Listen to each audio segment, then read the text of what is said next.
Hey, fancy listeners. Francesca Hampton here, and I am honored that you took time to tune in once again. And I'm committed to sharing content that will make you glad you did. So, welcome to the Fancy Thoughts Podcast, a weekly podcast designed to give you perspective, insight, and encouragement to release the greatness inside of you. I want you to live fancy life, where you are fostering achievement, never compromising you, because someone is waiting for you. Before we get into this week's fancy thought, let's remind ourselves what we talked about last time. In our last episode, episode 18, we talked about being present. We said that being present allows you to enjoy the moment and celebrate the small victories. We talked about making sure that whatever it is that we're doing, we are present in that moment, not waiting to do the next thing, not thinking about where we need to be to next, making sure that we're listening in our conversations and not waiting for an opportunity to respond, being present with our loved ones when we're spending time with them and not being concerned about how little time we have or what is the next thing that we need to do. Whatever it is that we're doing, we want to always make sure that we are present in it so that we can get the most out of it. And so those that we are with also get the most out of it, because truly someone is waiting for us. As we get ready to go into this next episode, I do have to acknowledge that summer has truly taken over. I know I said I would be back with you every week, and it seems to be a little bit more like every other week. But I do have to admit, I have been being more present. I have been celebrating small victories. I have been enjoying my summer. And when Saturday comes around, the day seems shorter than every other day. But I am excited to be here with you today. And at the bare minimum, we will get these out at least every other week. And as the summer begins to wind down a bit, I think we'll get back to our weekly podcast. So I thank you for your patience. I thank you for sticking in with me. And I'm still convinced that what you're listening to today is going to impact and change your life if you allow it to do so. And so without further ado, let's get into episode 19. Now, this episode, I'm excited about it, and I'm actually just as interested in it as I hope you are, because I want to see how this truly comes together. If I'm honest, when I get started on my podcast, I have my topic, I have my talking points, but it always evolves into something that I'm so excited about at the end, and many times looks a little bit different than I anticipated when I first started. And so this one is no different. Episode 19 is overcoming rejection. Again, our fancy thought for this week is about overcoming rejection. And I recognize in the past, probably the past month or so, I've had to deal with rejection in a lot of different areas. And I realized in the beginning I was not dealing with it well. And I saw it begin to have impact in other areas that seemed to be unrelated. What do I mean by that? I saw that my lack of acceptance, for lack of a better phrase, in one area began to spill over into my impressions and my thoughts and my perceptions of other areas. And then I began to feel rejected completely. And so I feel that when we're getting ready to step out into a new adventure, when we're getting to launch a business, when we're beginning to secure our brand or just release our greatness, we are going to experience different arenas of what seems to be rejection or what is rejection. And if we're not careful, we can allow that impression of rejection to impact how we see ourselves, how we show up in different situations, and truly begin to allow us to shrink instead of allowing us to go forward boldly, unapologetically, and authentically. And so I feel that this is definitely something we need to deal with today. Now, of course, let's look at what the words mean so that we're all on the same page. The word rejection, or to reject, means to refuse to accept, acknowledge, use, believe, etc. Other words, it means to refuse to have, take, or accept. Now, that's a simple thing, right? We all reject things every day, right? If someone offers you something and you don't want it, you reject it. Let's say someone offers you some food and you don't want it. You refuse to take it. You refuse to accept it. You rejected it. It's not a big deal. You go to a store, someone tries to sell you something. It doesn't really match what you were looking for, or it doesn't match your taste, or it doesn't fit your budget, or whatever the reason, you reject it. You refuse to have it, to take it, to accept it. Someone could be trying to sell you a product or sell you a service, and they say, this is something that's going to help you in this area. It's something that's going to boost this. It's going to, it's going to give you that extra edge that you need in order to move forward in whatever it is that you might be doing. And you don't believe them. You don't see it from their viewpoint. You don't see the benefits that they say are possible. You don't accept it. You refuse to accept it. You refuse to believe it. It's something that we do every single day without even thinking too much about it, right? If you I'll give you a really good example.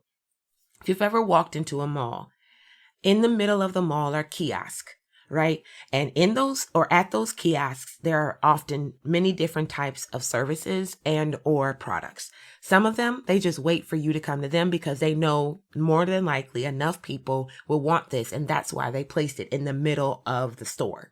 However, there are other ones where they require a little bit more of a push or a little bit more interaction with you in order to participate or to take advantage of their services. So, for example, there was a particular skincare product and they had a kiosk in the middle of the store, in the middle of the mall. So as you're walking through the mall, you pass by them and they say, "Oh, you have beautiful skin. Let me show you this product that's just going to help your skin to be even more vibrant and, more illuminating," right? More times than not, you're walking through the store, you have somewhere you want to go. And if you weren't really thinking about skincare products at that moment, you're like, "Yeah, no, I'm good." And you reject it. You reject their invitation to come to their kiosk. You reject their invitation to show you their product, whatever it is. You just refuse to take it, to accept it, to even acknowledge what they're saying may be possible. Why? For whatever the reason. It doesn't really matter. You do it. And there's nothing wrong with that. That's just how we operate. We spend time where we want to. We reject the things that we don't. But when we feel rejected, it has a whole different perspective. It has a whole different meaning, it seems. Because the other definition of reject means to discard as useless or unsatisfactory. And I don't know about you, but I know in those moments when my product is rejected, my services are rejected, or my time and person are rejected, I often feel discarded or useless at times or unsatisfactory. Now, maybe you don't ever feel that way, and that's amazing. So maybe this will help give you an insight to others when they may feel this so that you can be more helpful to them. We have to be aware of everyone having the opportunity to accept or refuse whatever it is they want, including a person, a service, a product, an offering. And that includes us. That means that if I offer you my help, you have the opportunity to refuse it. If I offer you my services, you have an opportunity to refuse it. If I offer you my time, you have an opportunity to refuse it. But we have to also understand that rejection, that refusal is just simply that. We have to make sure that we separate the uses of those two definitions and recognize that what is perceived as rejection is simply a refusal to accept, acknowledge, take, have, believe. That's all it is, because each of us has a right to do so. It does not mean that we ourselves, our product is unsatisfactory. Our product or services are useless. It does not mean that we have been discarded. It just means someone has chosen to exercise their right to refuse, to accept, to have, to take, to acknowledge, to believe. And I think that's important because it changes the way that we understand or look at rejection. Many times we deal with rejection completely as our own person. What I mean by that, if you've ever dated someone, most of us at some point in our life have. Let's say that relationship ended for reasons that you weren't necessarily in agreement with. And at the end of it, you felt rejected. You felt discarded. You felt unsatisfactory. But the reality is they just refused to continue to accept what your relationship had to offer. They refused to continue to accept your time, your value.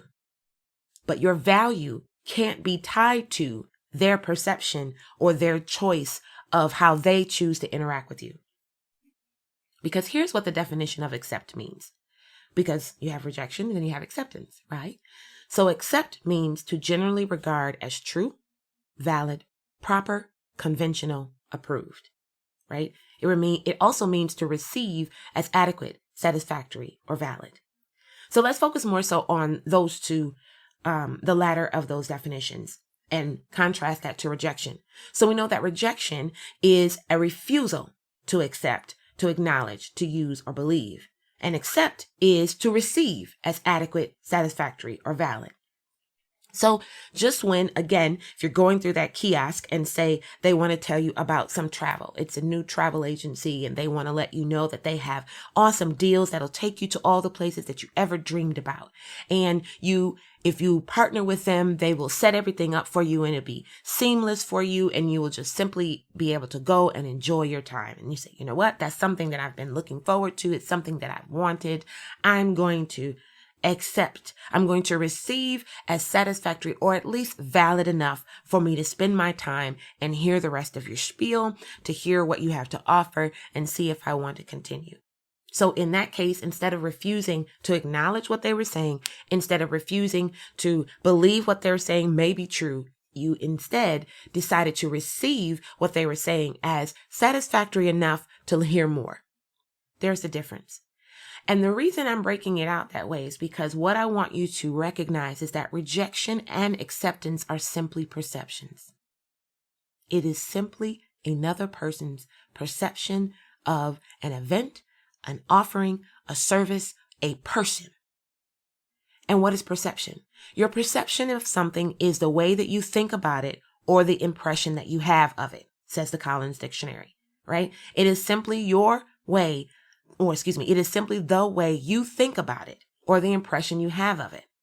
The reason that's important is because it's grounded in the way you see things. It is not necessarily grounded in truth. It is not necessarily grounded in fact. It is not necessarily grounded in something that is irrefutable. It is simply grounded in the way you think or the impression you have of it. The true definition of perception is simply the understanding or knowledge of a specific idea, concept, or impression. That's it. That's what perception is. It's your understanding and knowledge of something. And based on your understanding or knowledge of something, that's when you make a decision to reject or accept it. And that's the same thing that people do towards us, towards our business, towards our product, towards our service, and towards our person. But if you're unaware of that, you can allow someone else's perception of you to determine whether you are rejected, discarded, or accepted, adequate, satisfactory, and valid. And no one else should have that much power. No one else should have that much authority in your life to turn your own perception of your value, of your worth, into something different because of the way that they choose to treat you or see you. There's only one person whose overwhelming viewpoint of you should matter, and that's God. And hear me clearly. God has never and never will reject you. He will never discard you as useless or unsatisfactory. He will never look at you and then refuse to take you, accept you as his own, acknowledge you as his child. He will never do that to you. Even those who have not yet chosen to believe that he exists or that he loves them, those who have not yet accepted his gift of salvation, even those, he still sent his son to die for them. Because he wants to accept them. He wants them to know that he created them with a desire for that relationship. He hasn't rejected them. And he certainly won't reject us. So that's the God that we serve. When he looks at you, when you wake up every morning, he looks at you and smiles. As you go about your day, he looks at you and says, that one is mine. That's my child. That's my daughter. That's my son. Despite all of the different mistakes and sins and errors and all the different things that we do in any given day, he simply says, my grace is sufficient. My forgiveness is available. If you will receive it, it's yours. That's the love that we have that's available towards us, that has to supersede the perception of anyone else. Because you will run into people who are going to make a conscious decision to refuse you and accept you. And you can't let either of those begin to determine who you are. to determine your view of yourself. Because if you're always around people who accept everything that you say as true, as valid, as approved, that can also give you a false sense of who you are. Because there are areas where you're wrong. There are areas where what you have to offer is just not what somebody else wants. And until the day that you begin to see that, you won't be able to craft your product, craft your brand, craft your offering to those that may not easily be persuaded to what it is that you have to offer. Rejection is necessary. Rejection helps to fine tune. Rejection helps us to deal with the things that need to be dealt with in areas where others are not able to accept it. Rejection is necessary, just as much as acceptance, but it has to be done with an understanding that it is simply the perception of another person. I'll give you another personal example. I recently did online dating. And let me tell you, online dating is amazing for some people. I am not those people. It is not amazing for me, and I don't like it. Just wanted to put that out there. And so, especially in the day and age that we're in now, where it's this swipe mentality, right? Where you write up words that nobody reads and that you put certain things in your profile and people match and they are completely different than what you blatantly put on your profile, but they don't care. They just looked at your picture. So in the same token, you might like with other people and they don't match with you because they didn't like your picture. They didn't like what you had to say. And so, in a day, you could swipe on like 20 people and never hear from anybody. And so I can admit that after a while, I really began to feel rejected. I had some opportunities where I did speak with some people and they ghosted me. Like, this thing is real. This thing happens. And so anyway, you would be talking to a person and then all of a sudden they would just stop talking to you. No rhyme or reason. They would just disappear. And so after a while, I recognized that I began to feel rejected. I began to feel that I wasn't satisfactory. I wasn't worthy, or I wasn't I wasn't presenting myself in a manner that someone else would want to be with me and talk with me. And so I was like, well, maybe something's wrong. Maybe I'm not presenting myself well. Maybe, I need to change, my personality, because we've already talked before about how I mentioned that many were like, oh, you're too much. You need to, expose people to yourself in small quantities because people can't take you in the fullness of who you are. Bump that. As we've talked about before, the best thing that you can offer to someone else is your authentic self. And so I had to recognize that what was perceived or what I was beginning to see as rejection was simply someone else's perception. It was the understanding and knowledge that they had formed about me based on their impression. And whether it was right or wrong was irrelevant. That was their choice, and that was their decision, and that was their view. And they made their decisions based off of that. And I made the decision to choose to say, I am still worthy. I am still satisfactory. I'm still adequate. I'm still valid. I'm still awesome. I'm still wonderful. And their inability to see that doesn't change that about me.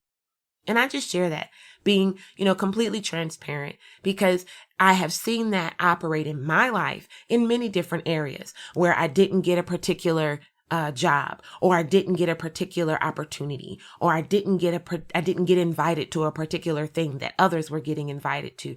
Just different ways that it began to show up, where rejection began to take over my perception or my own view of myself. And I had to remind myself. And I thank God that he took me down this journey to remind me that someone else's impression of me does not change who I am. It does not determine who I am. It does not declare who I am. It is simply their view of me. And there may be times I need to recognize someone else's perception of me, because there are going to be times when there are going to be times when I need to recognize that maybe I'm coming off the wrong way. Maybe I'm saying something that I need to be perceived differently because I need them to accept what I'm saying. For example, on my job, when I am mentoring others, I need to be able to say things in a way where they're able to receive what I'm saying, because my intention is to help them to be better, is to help them to grow and to improve. And if they're consistently rejecting what I'm saying, I need to figure out a better way to communicate to them in a way that they can accept it. It doesn't change me. It doesn't change who I am. It doesn't change the value of what I'm saying. It just means I may need to tailor my message to a way that they can accept it, receive it. but it doesn't change my worth or value. So I want to end it this way, talking about what it means to overcome, because again, this episode is overcoming rejection. According to the Collins Dictionary, if you overcome a problem or a feeling, you successfully deal with it and control it, right? So in order to overcome rejection, we successfully deal with it by recognizing it as someone else's perception. Simply, it's someone else's impression of you or impression of what you have to offer, to say, to provide. It is just their impression, and you deal with it. And you recognize it by letting it go. That's your viewpoint, and that's okay. To overcome simply means to make helpless, to overpower, to overwhelm. You need to make rejection helpless in your life. What does that mean? You need to make the impact, the negativity, the weight of rejection helpless in your life. It means you need to overpower that rejection with acceptance. In every area where someone has rejected something that you have to offer, you have to go back and remind yourself why what you have to offer is adequate, satisfactory, valid, true, proper. You have to do that. You have to remind yourself that for every no, for every however many no's, all you need is a yes.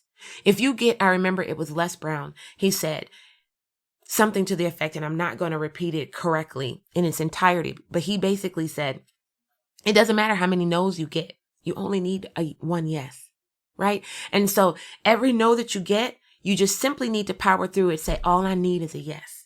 And if you're not going to give it to me, it doesn't mean I stop asking. It means I ask another person. It means I ask another way. It means I present myself to a different audience. It means I brand myself in a different capacity so that it showcases a different aspect of what I want to present or what I want to be made visible. But I don't change who I am because of someone's inability to accept what I have as valid. Instead, I recognize and I declare and I confess over myself consistently that what I have is valid, is proper, is adequate, is satisfactory, it's true, and it's worth it. Whether that's me as a person and my personality that I offer, whether it's my book that I've written that I believe have words in it that will change someone else's life, whether it's the product that I'm selling that I believe if people will use it, they will see extreme benefits in it, whether it be the service that I offer as an empowerment coach, where I believe that the words that I have to say will impact someone else's life and empower them, give them the strength that they need to go forward into greatness. Whatever it is that I'm offering, I make the conscious decision to recognize consistently that it is acceptable. And someone else's inability to perceive that doesn't change it. Someone is waiting for you. There is someone that will accept what you have to offer because it is exactly what they have been waiting for. Do not let someone else's perception stop you from offering what you have. Someone really is waiting for you. Thank you for joining us for the Fancy Thoughts podcast. I'm Francesca Hampton, and I look forward to you tuning in again next week. And remember, you are well able, fully capable, and properly equipped to accomplish everything you were created for. So go and make this week a great one.